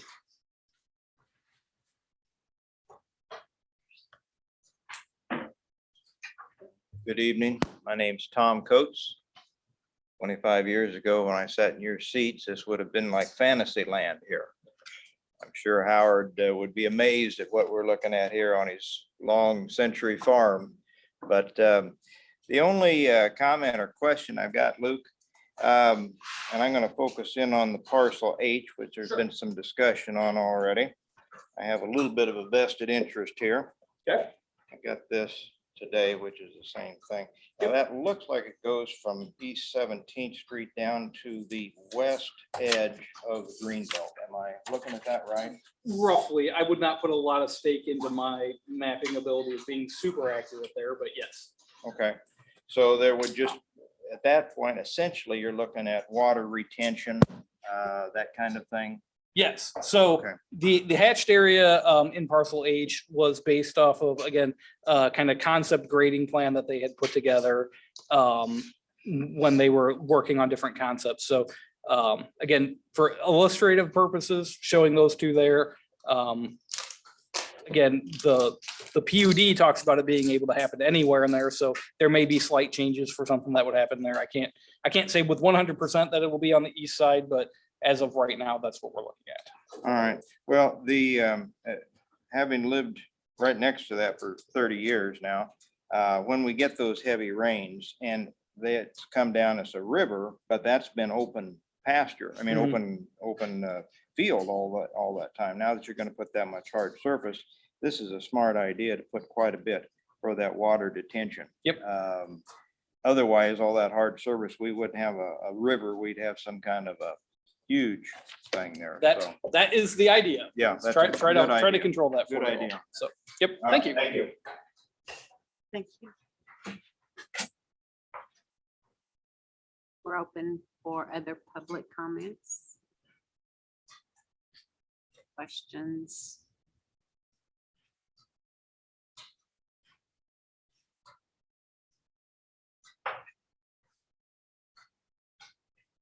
Okay, hearing none, we'll move on to the commission. You've asked questions and clarifications. You have any other questions before we move to deliberations? Okay, hearing nothing, we will close the public hearing at 7:08 and now open up for discussion, deliberation, recommendations by the commission. Thank you, Luke. I think your presentation, instead of us usual kind of jump around and how we did do it, but it was way more organized for made to go through it the way you presented it. Probably answered all of our questions through that, so that may be our audience too. Thank you. I hope it would work out that way. So my questions obviously are, have been brought up about the noise from whistles and bats and cheering at 7 a.m. on weekend mornings right behind our homes. Are there noise ordinances, light ordinances, because games can go pretty late, that have been addressed or even brought up? And then even what times would the sports complex be? Like, would it be, like, yes, 7 a.m. till midnight that this is open, that cars can be going back and forth behind our homes? So for noise, again, we just have our kind of general, like if someone's being loud or disturbing the peace type thing. There's no, you have to be quiet after 8 a.m. or 8 p.m. type noise ordinance. We deal with that a lot in construction where, you know, someone's grieved by building going on adjacent to them and, you know, it's starting too early or going too late. Of course, that's temporary. So we don't have anything really on the books there. The zoning wouldn't tend to address that. You know, we do have a buffer requirement for parcel H. Again, that doesn't kind of go through with the proposed detention areas. You could potentially, you know, look at having a landscaping requirement in there. So there wouldn't be maybe a distance, but there'd be some landscaping that could go in a detention area that maybe would help with some of that. So really from a noise perspective, there's not been a lot, there's not a lot in the PUD that addresses that. There's nothing actually in the PUD that addresses that, just Can relying we on make a our city code. suggestion Code. to evaluate those 2 points? Sure. From, and I guess under the lighting side, we would review site lighting with site plan. And so we do have some requirements for that, and that's that no site lighting exceeds 1 foot candle at the property line. So all of our site plans will come with this lighting map that has all these little points, and it demonstrates that, okay, there's a light here. Obviously it gets really bright, but it fades out as it gets to the edges. Luckily with the LED lighting that they do now, you can get a pretty sharp cutoff at those property edges. So we would require that as part of the site plan for the property. So we require them to demonstrate that they had, you know, 1 foot candle or less at the property line. So that would be one thing. I don't have an answer for you as far as hours of operation. Holly, you're on the line. I don't know if you've dealt with the operators more. Have you heard hours of operation? So they haven't gotten really specific on the hours of operation yet. I just know that, you know, every moment and every penny is going to count to make it, you know, a successful project. So really their business pro forma will be taken into consideration with this. And I know that they've been very concerned with not upsetting anybody. They want to make sure that everybody's happy that they're there. They don't want to step on toes. So they're very considerate with that. I can certainly reach out and see if they have a little bit more narrowed down time frame for those larger tournaments and get back to you all. May I just add to her concern? And I know when it occurred, we were pretty strong-willed on the RVs. I'm going to use that as the situation where there was the fence and the border. But you talk to anybody that lives in that street that's right next to RVs, that drive through, those lights come in their back of their houses every day. And they can hear the order of the person ordering. And I'm sure the new home senior center area is getting the same thing. My suggestion would be maybe you just go at it saying, maybe we just develop a landscape, you know, thing there just to save face if you have it, you know, and just maybe bring that through the development for those people on that side. I want this to succeed. Again, I have kids who play sports. I know it's a big thing. I would love not to have to drive to Ankeny or Nevada or wherever else I have to drive really early. However, I am a resident there. I have been there, and I know Mr. Coates. I mean, we've all been there for a long time. And yes, when we moved into our homes or built our homes, it was farmland. So we didn't have, we were very lucky for a long time that we had this quiet piece behind us. And now there's a potential of the dings at 7 a.m. Saturdays and Sundays. And I don't feel that, I'm guessing most of the people who own that business and are developing a business do not live in Norwalk and do not have this going in their backyard. So I feel like I'm being, and I don't want to speak for everyone, but I'm being looked at as not as important as the business, even though I am a citizen, a Sure. longtime resident. And so I feel frustrated. Okay. That yes, this hasn't even, no one even thought about it. Has anybody gone to Saturday, Sunday tournaments to know how loud they are? And it's very frustrating on a personal level that this is coming to my backyard. And it's the noise that I don't want to hear on Saturdays and Sundays when I'm there. And I don't think anybody else does. We already hear the noise from the high school, the band and the football games. And look how far away we are I from hear it that. at my house. Band. Yeah, we are, in which I don't mind. But in fact, I love hearing it, but a game in your backyard, not so much. And there's 8 games, there's 8 ball fields there. Yeah, And they all go at once. yeah. Hey, Luke, so I know that John Deere Des Moines Works up in Ankeny, they built a hill, a soil berm around the factory to basically silence all the factory noise. Have you talked at all with the developer about having a soil berm that goes in that, I'm gonna say that backwards L-shaped pattern around the main part of that, just to try and deflect? Because I know typically when you have soil instead of just landscaping, it does deflect that sound off.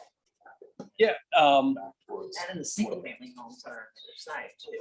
again, it's a development concept that we've looked at. I do know that this area, so the lay of the land from the townhomes to the ball fields, there's a retaining wall that has to happen, so it sits down from that. So some of that maybe happens at least from the townhomes there. Probably the bigger concern would be where that parking lot's at and that direct access into there. And I guess what I would suggest that we could look into is some kind of landscaped earthen berm or other plantings or other things that we can do in here. I pulled this concept back up again. We've seen the concept and they've shown it to us, but we've not had anything submitted to us to like actually critically review from things. So from that respect, there's landscaping that needs to happen there. They're showing trees in there, what maybe of that can get pulled over into that parking area to help with that concern. And, is there, some elevation changes that happen there? Again, this is a flat layout to things. I know they know that retaining wall is needed along that parking for the townhomes. As far as the rest of it, I think it's pretty much flat. So they've probably got some dirt that they need to work with. So, there might be an opportunity there as well. So I don't know, Tim, if you have any thoughts to add to that, I'll let you come up. While he's coming up, is the townhomes planned to be single story, 2-story? They are 2-story. So that helps us with sound Yes. deflection. Yep. So I don't want to speak on behalf of the operator. That's been a little bit more of a private, public effort with Holly and Luke and team. So I'm not entirely sure what's in place for timing. Luke, I think it's a good idea to maybe try and incorporate the berm on the parking lot side. The only thing I would say is that with the detention basin on the south, I don't know that we want to commit to berms or be required to do berms, because I do think that that's more engineering and detention based. But I am happy to do some landscape requirements and some buffer in that detention area. Ultimately, we didn't want to have additional buffer because the detention acts as a buffer naturally, but more than happy to find a way to have some landscape requirements that would put in some trees, some shorter, fuller evergreens that maybe knock down a little bit more sound early on while the trees are growing, and a little landscape is definitely something that we're more than open to, so. And is this something that is like that your company has dealt with in the past in building or helping to develop a sports center? No. No, we're not a sports center developer or an operator, or we're kind of a piece of the puzzle. Obviously, we're ecstatic to have them, and I think they're an anchor for our development and an anchor for our community. But the operator knows much more about timing and needs and noise than I would, so. And I might add too that the sports developer, they do have several locations around the metro, including West Des Moines and some other projects that they have co-project with cities. And so I'll find out from them how they've kind of handled the surrounding residential neighborhoods and the noise, directly related to their projects in those cities as well. Is that something that we would get some feedback on, or would we need to attend the city council meeting? How would we maybe hear a little bit more about that? Yeah, we can relay that back to you. Yeah, we can relay it back to you. I would recommend, like, if it's something you definitely want us to do, I'd say part of your motion would be to include something like that in this area. So if you're gonna make a recommendation, recommendation on the condition that I go work with Tim and whoever else to find a better buffer solution for sound.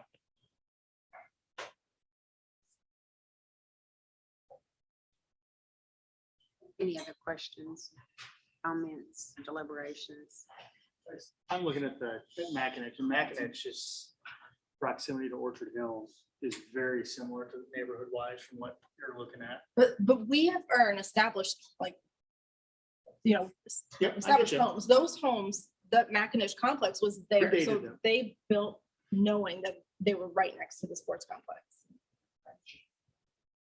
And there's only a couple of fields up there, and they don't get a lot of the big kids either, because those fields are too small. You get the soccer, you get the biggest soccer field is right there in front of the townhouse. So they get the whistle, which I think the whistle from soccer is a lot louder than the baseball.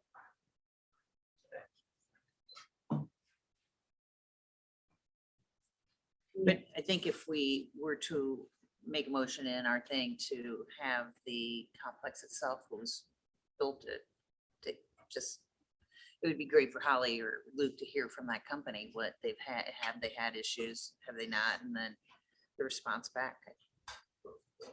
If it becomes a problem for the neighbors, the proper channel for that, correct me if I'm wrong, would be a noise ordinance implemented by city council to address some of those concerns.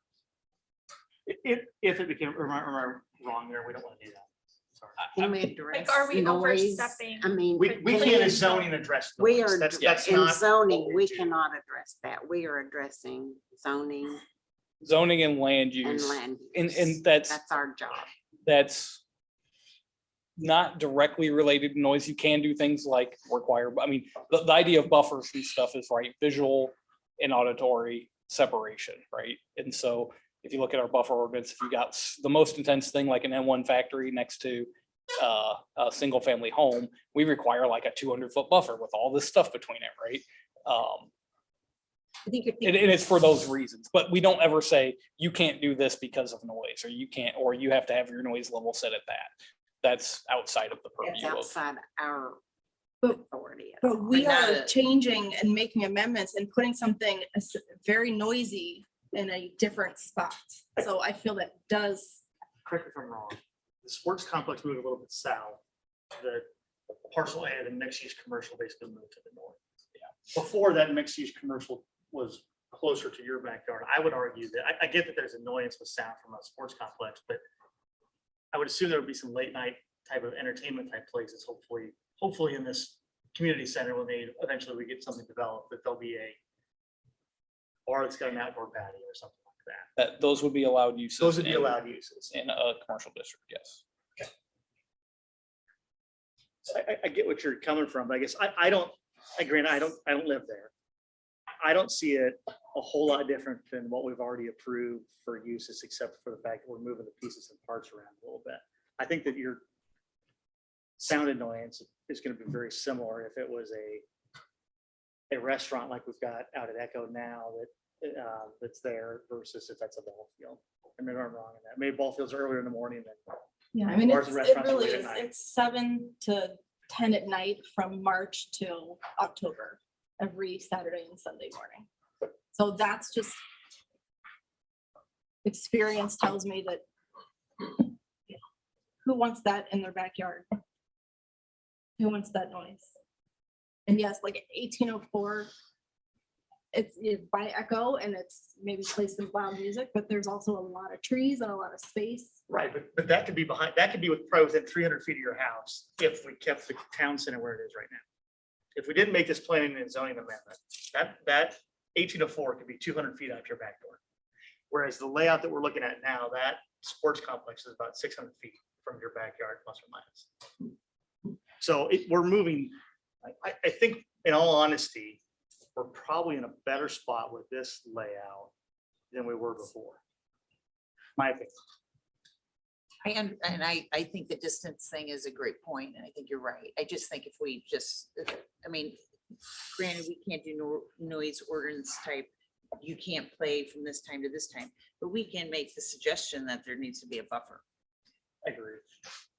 And so that's my whole point is, please address just maybe a little bit more of a buffer. How specific do we have to be about that from a perspective of the motion? I mean, you could be as specific or as general as you wanted to. If you said address a buffer, we will find a way to write some buffer requirements in there, and we will work with the property owner and the operator to figure out what works for everybody that we think going forward would be reasonable. You could turn around and say, do a 100-foot buffer with a line of redwoods. And I don't know how we're gonna make that happen, but you could make that recommendation and we can do that. So you can be as specific or general as you want. I would recommend being more on the general side so that we can try and work something out there. I think that there's the space there. There's obviously going to be some tree plantings in there that they have already decided that they're going to incorporate somehow in there. So, we can shift things around and hopefully get some berming happening between the parking and the fields that can help cut some of that down. I think, mentioning as well, the townhomes there do, I think, provide a pretty solid just wall buffer of structure for the eastern field at least. So that's beneficial as well. Any other comments? Issues of any kind? Then I would make a motion that we approve the changes and add an advisement for a buffer on the south side parcel. Buffer from sports complex to existing residential. Well, I don't want to rule out all your single family homes if they need. Okay. That are on the other side too. I mean, just. No, that's evaluate- technically existing too, though, 'cause Yeah, it's already built. so, evaluate all of the yep. area. We Is have a that, motion. does that include like maybe just asking them how they have handled this in the past, or is that Yeah. something you'll do no matter what? Or Yes. do I- Yeah, we're gonna have some discussions with them to get a handle on that. Because some of that's not gonna necessarily get written into zoning, but we'll have some discussions and we can reach back out and chat with you. And Holly's probably already sent some emails as we've been talking, so. I have a motion on the table. And that was a motion to approve with a recommendation of the buffer. Sorry, I wasn't very clear. You want to hone that language before we second that? Yes. Recommendation to city staff to explore use of a buffer between sports complex facilities and existing homes to the south and east. Sure. That would be Yes, that's excellent. Okay, we had a second? Second. Okay, second. Hillary, will you call the vote? Brown, Yes. Thompson. Aye. Steiger, Yes. Samuelson, Aye. Reginator, Aye. Grant, McConnell. Aye. Okay, so that motion passes. Thank you. Thank you for your comments and sharing your concerns. What we're here for. Thank you all for coming. You can stay on for the remainder. We will next go to item 6, city council updates from Mr. Ed Hill, who is our new liaison for Parkland. Welcome, Ed.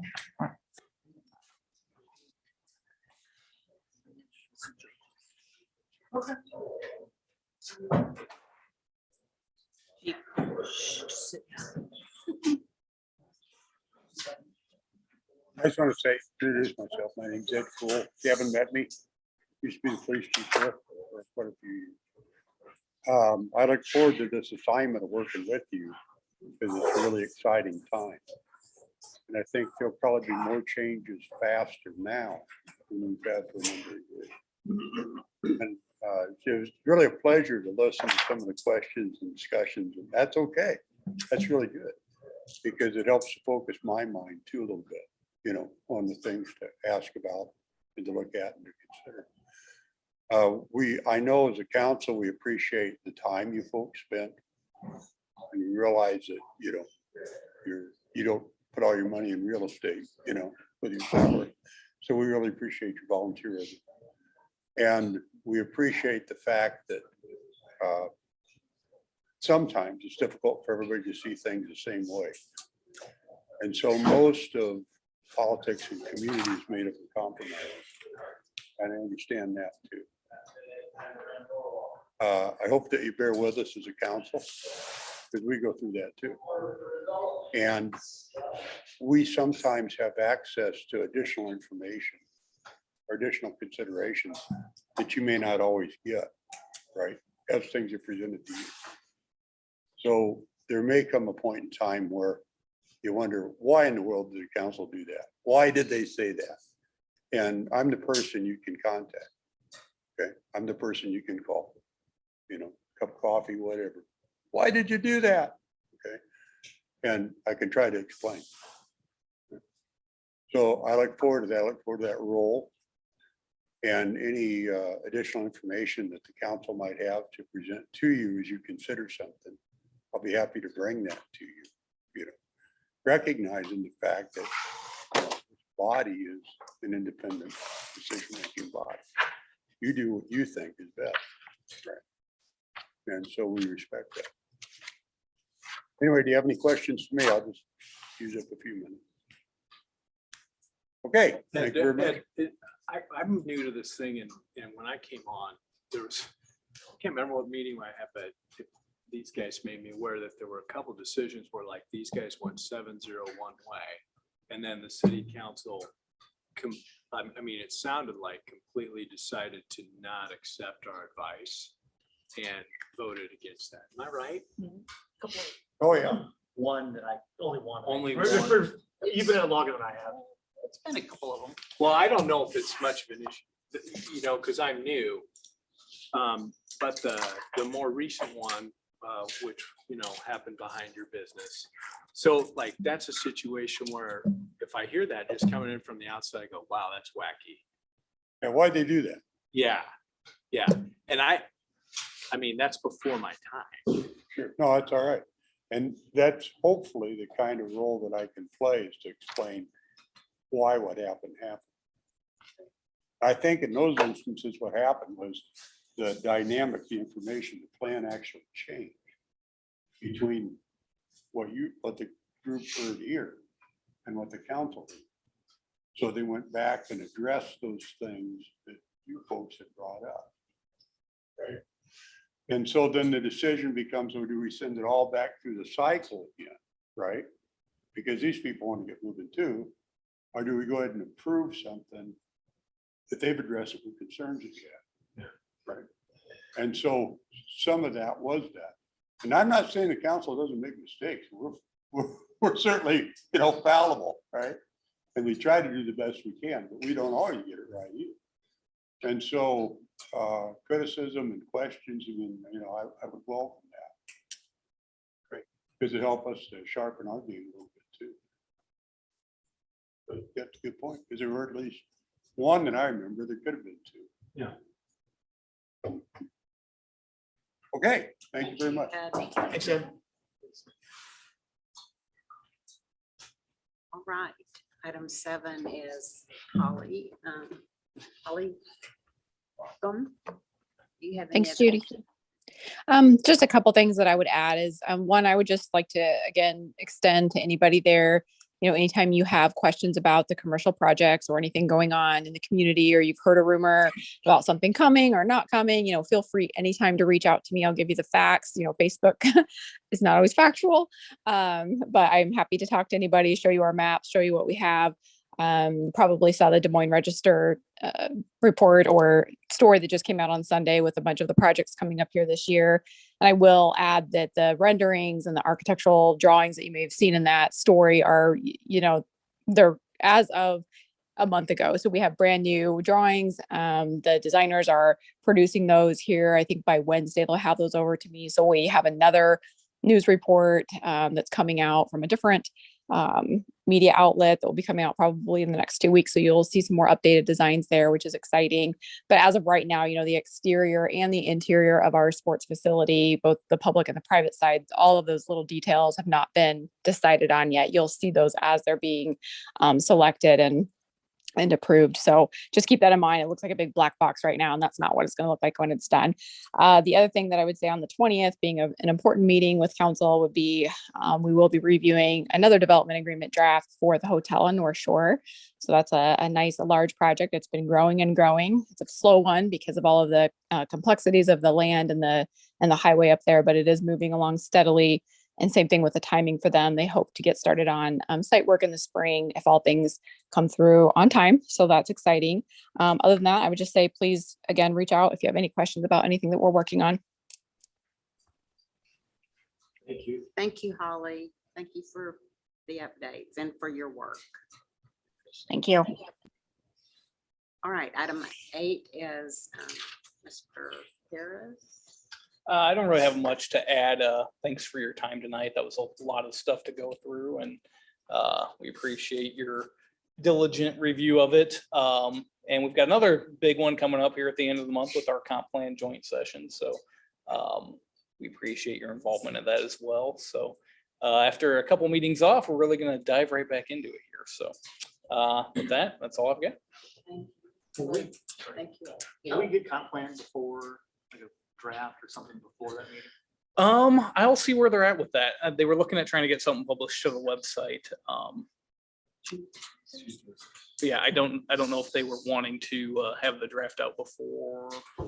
Is that the first time council will see it? Yeah. Okay, that's. So it would be first time kind of rough through everything. So, but yeah, I'll see if they, I'm sure they've got something done. It's not like they're gonna be writing it the day before, so. You don't know engineers and architects very well. And the time changed, it's now what? I see another thing come through. I think he just added. I added a Zoom A link, Zoom Oh, a link. Zoom link. Okay, because never a mind. couple council weren't able to be. in person, but 6, yeah, and on the 27th for all of you. Yep. Did you get those emails? And I don't believe we'll probably end up having it, but it is also the option for the third budget work session for council. So if they have a couple budget things they want to wrap up, we might have to do that prior to start of our joint session. So We still have a P and Z meeting that Monday too. we're working through our schedule to see what we've got. If we have something that needs to get approved, we'll do a quick one. We're gonna try to not double book you in a week. I think the only thing that might come up on that is the Cap City fruit expansion. That's like To see where it's at. the document site plan that never. I know I will be gone. I'm just gonna email you that. So the joint meeting, is it either Zoom or in here or where? Yeah, it'll be in here or Zoom. Yep. So. Okay. All right. Elliot, do you have any other things for? Two things, I'll make them real quick. It appears that Google Maps, at least on mobile, has updated their imagery for the first time in like 8 years. So that's awesome. And even Esri has new imagery on here, and I'm just gonna use this as an example for my second thing. I was noodling around on the assessor's site a couple weeks ago. Some of you guys remember the rezoning that happened on this piece of property that's shown under development here, and some of the comments we got from the public. And in my doodling around, found out that all of the properties to the west of that area have gone up in value by at least 5% on the last assessment. So that's just an interesting piece of trivia that I learned. And if you were here for those discussions, that probably interests you as well. So that's all.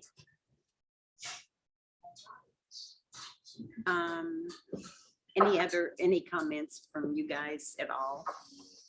I just want to say how much I appreciate your thoughtfulness and how you research and how you bring up your issues and share those issues, and that we come to agreement or some sort of motion. And so I appreciate you all.